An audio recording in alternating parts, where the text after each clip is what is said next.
Hello दोस्तों, welcome back to my channel. मैं आफरीन खान। ये मेरा मोगरे का प्लांट है फ्रेंड। और मेरे पास दो मोगरे की वैरायटी है, जैसे कि ये एक और यहाँ पे ये एक है। तो ये दोनों मोगरे के प्लांट में बहुत ज़्यादा फ्लावरिंग हो रही है।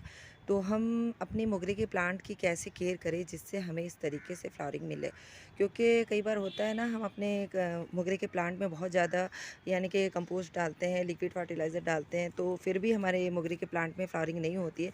इस तरीके से फ्लावरिंग पाने के लिए हम क्या करें? सिर्फ मोगरे के प्लांट को खाद की ज़रूरत नहीं होती है फ्रेंड, क्योंकि हम उसमें खाद तो डालते हैं लेकिन फिर भी फ्लावरिंग नहीं होती है। उसका मतलब ऐसा है कि फ्लावरिंग पाने के लिए प्लांट में 2-3 काम करना होता है, जिससे हमारे पौधों में इस तरीके से फ्लावरिंग होती है। आप देख सकते हैं कहीं भी ऐसा नहीं है फ्रेंड कि फ्लावरिंग नहीं हो रही है। इतनी सारी कलियाँ बनी हुई है इसमें भी और यहाँ पे भी। तो पहला काम तो ये होता है, जब हमारे पौधे को यानी कि हम बहुत अच्छा पहले खाद दे दें, यानी मिट्टी की गुड़ाई करें और या लिक्विड फर्टिलाइज़र दे दें, या जो ऐसी कंपोस्ट मिला दें। कंपोस्ट के साथ थोड़ी सी नीम खली मिला दें अपने पौधों के रूट्स को कीड़ों से बचाने के लिए। दूसरी चीज़ ये करना है, हमने खाद तो दे दिया।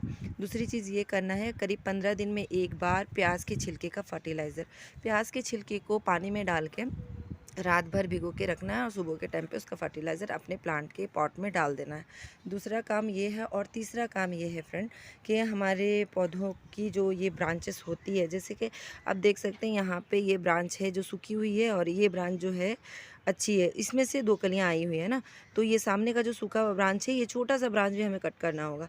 तो जितने भी सूखे ब्रांचेस रहते हैं, जैसे कि यहाँ पे ये सूखा हुआ ब्रांच है ना, तो इसे हमें कट करना होगा। सूखे ब्रांचेस को कट करेंगे तो यहाँ से ढेर सारे और ब्रांच आते हैं, जैसे कि यहाँ पे ये सारे सूखे ब्रांच को कट करना होता है। सूखे ब्रांच को जब आप काट देते हैं तो ढेरों ब्रांच भी आते हैं और उसमें से फिर ढेरों कलियाँ बनने लगती है। कलियाँ जब आती है, फूल जब खिलता है फ्रेंड, तो फूल खिलने के बाद भी हमें ये काम करना होता है। जैसे कि यहाँ फूल सूख गया था, मुरझा गया है, तो इस जगह को हमें पिंच करके ऐसा निकालना होता है। पिंच करके निकालने पे क्या होता है, इसके बाद फिर से यहाँ ढेरों फूल और ब्रांच आएंगे। तो इस काम को बिल्कुल ना भूलें, यानी कि सिर्फ कंपोस्ट डालने से नहीं होता है फ्रेंड, खाद डालने से, फर्टिलाइज़र डालने से नहीं होता है। इस तरीके से सूखे फूलों को भी पिंच करना होगा, ब्रांच को भी कट करना होगा, यानी इसकी हल्की लाइट प्रूनिंग भी करनी होगी, क्योंकि अभी तो हार्ड प्रूनिंग कर नहीं सकते हैं, इसका समर का टाइम है। तो इतना कर लें, इतना करने पर ही आपकी मोगरे के प्लांट में इस तरीके से ढेरों फूल आएंगे। और इसमें आप जैसे कि एप्सम सॉल्ट का इस्तेमाल कर सकते हैं। और जैसे दूसरे भी मैं तो कभी ऑर्गेनिक ही यूज़ करती हूँ फ्रेंड, मैं कभी केमिकल यूज़ नहीं करती हूँ। तो मैं सिर्फ इतना ही करती हूँ, या गोबर की खाद या वर्मी कंपोस्ट, या कभी कभी एप्सम सॉल्ट डाल लेती हूँ।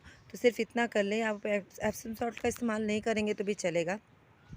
पौधे के पॉट में जैसे कि सरसों की खली का लिक्विड फर्टिलाइज़र, या फिर 15 दिन में एक बार, या फिर वुड ऐश जो होता है उसका इस्तेमाल करें।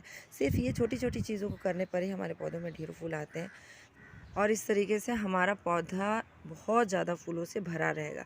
फिर ठीक है दोस्तों, अल्लाह हाफिज़। मिलती हूँ इंशाल्लाह अपनी अगली वीडियो में।